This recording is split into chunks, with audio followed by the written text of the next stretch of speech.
Hello, Milwaukee Bucks fans. Welcome back to another episode of Bucks Latest presented by FanArch. I'm your host, Dean Simon. Please make sure to like, comment, and subscribe. We are still very much on the road to 1,000 subscribers, so I would really appreciate that. If you could hit that big red button down below. Also, if you could turn on post notifications to stay up to date and in the know with all the latest Milwaukee Bucks updates, would greatly appreciate that as well.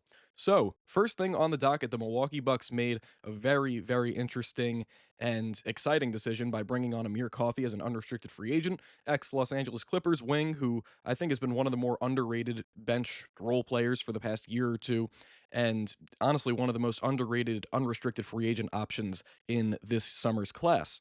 Amir Coffey, he's so versatile. I think it's crazy that he doesn't get a little bit more recognition from the greater NBA world as being a really, really solid piece off the bench to be your eighth man on a good team. He is so skilled in terms of his catch and shoot game. He's very, very effective in the corners, and I think he'll fit perfectly with a team like Milwaukee and a guy like Giannis just setting up in the corner for catch and shoot opportunities.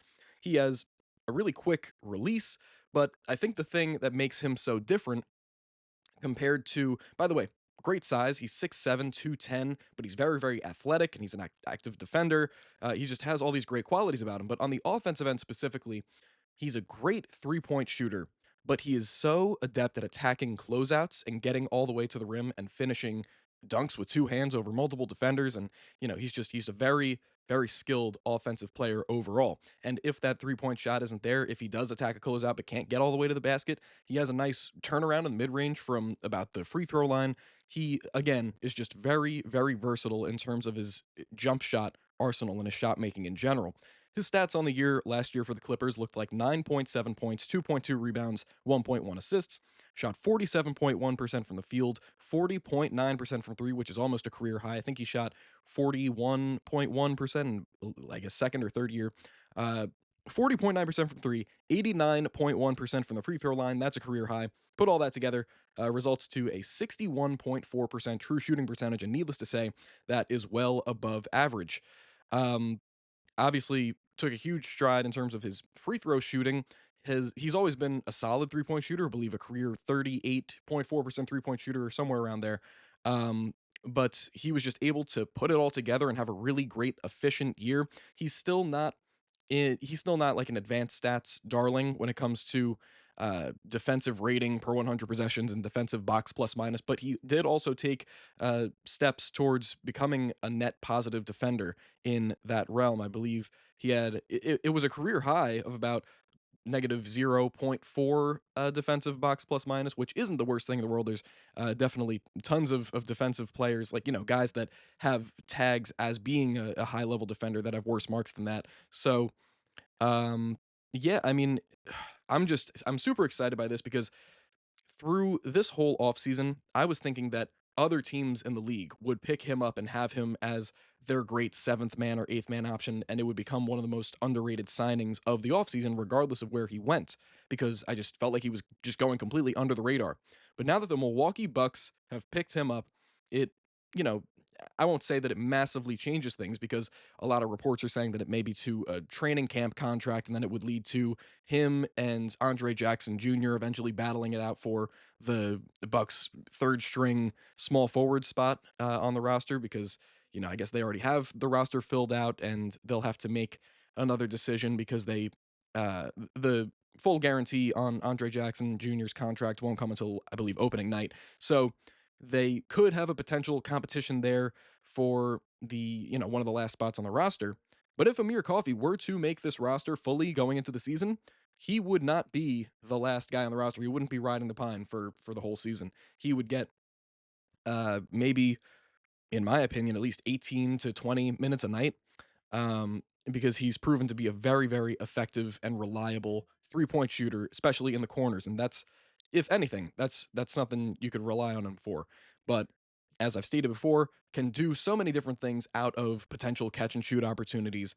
Great at attacking the rim off closeouts and just making defenders guess where he's gonna go and what he's gonna do next. Again, that quick release and the ability to drive closeouts, it really makes him a tough player to guard and one that could really wreak havoc for the Bucks off the bench this season.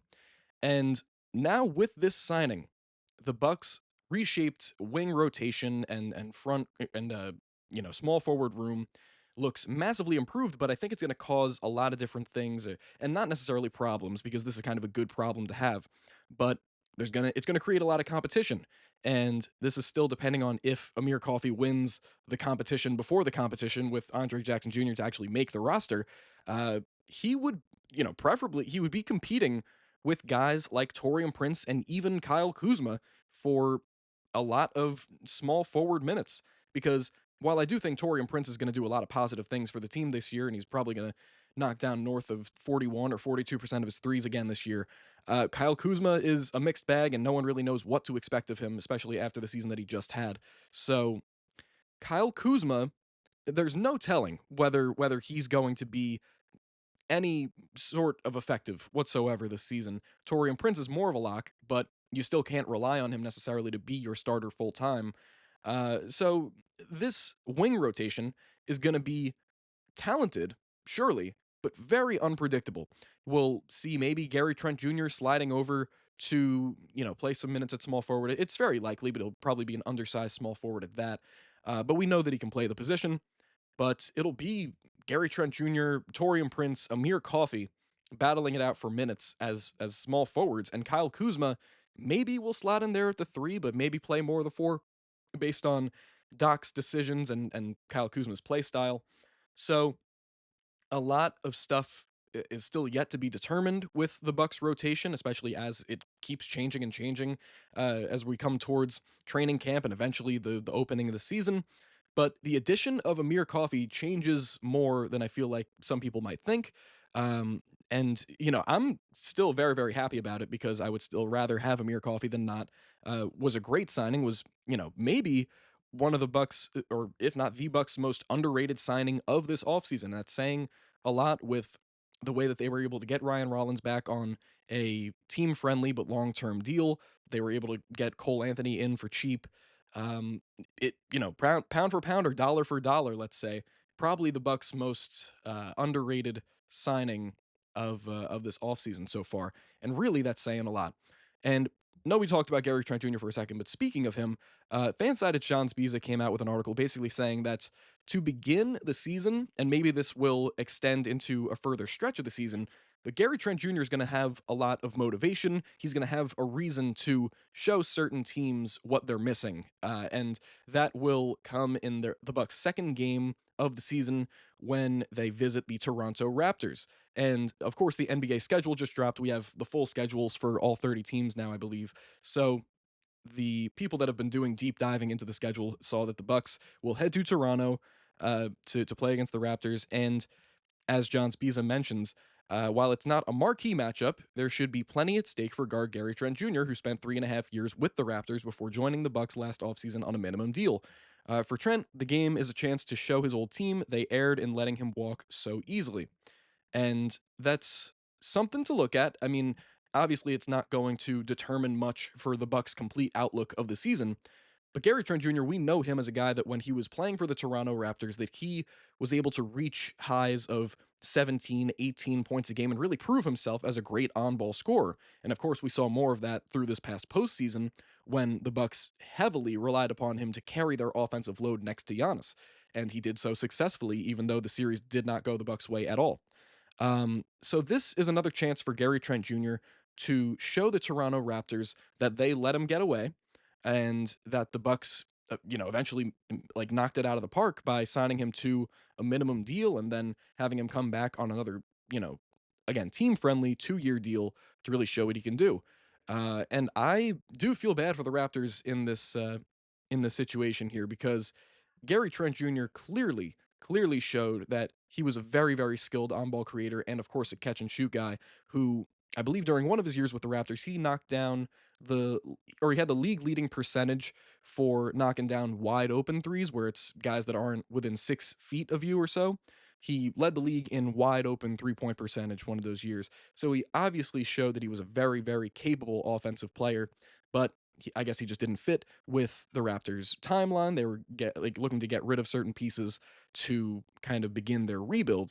So the Bucks took advantage of this, brought him on for cheap, and he went off. So This can give Gary Trent Jr. a little bit of extra motivation, and let's say he has a great game in the second game of the year against Toronto, that could potentially get him into a rhythm early on, and it could maybe sustain him for the first 10, 15 games of the year. And who knows, maybe if he is on fire through the first fifth or sixth of this season, it could definitely change how things end. Maybe if the Bucks were to get off to a great start, maybe it has a lot to do with Gary Trent Jr.'s offensive capabilities and his efficiency, and if he's able to knock down open 3-point looks at a high rate. So something to keep an eye on. Obviously, won't change much, but in terms of giving Gary Trent Jr. a little bit of extra motivation and potentially some extra confidence, maybe that's something to view a little bit more closely.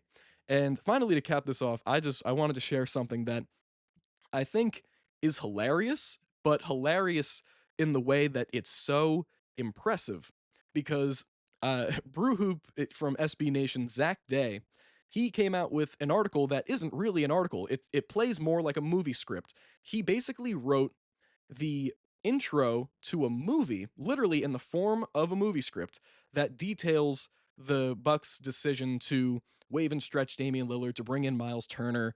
And I think the reason why I laugh at it is just because it's so impressive, and you can tell how genuinely skilled he is as like a cinematic writer, like that he can write a script for a movie. Just I'll give you some examples. I won't give away the whole thing, but I would definitely encourage you to check it out. Again, from Zach Day at Brew Hoop for SB Nation. He begins this by fading in on John Horst in his office. John, 41, general manager, sits at a desk, tie pulled loose, bags under his eyes. Papers are scrawled across the desktop, names crossed out in red ink. He sips at a coffee, sets it down, runs his hands through his hair, knuckles white, and it's just like his eyes darting across the room. But he gets so detailed with this thing. Okay, he goes on forward.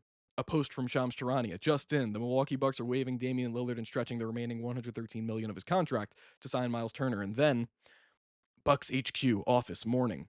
John stands at his office window, watching a robin flit from one curbside tree to the next. The city's waking up. Traffic rolls, street lamps seed to the morning sun. He basks in the light, then moves to his desk. It's clear. No papers, no names. He reaches for his phone and dials.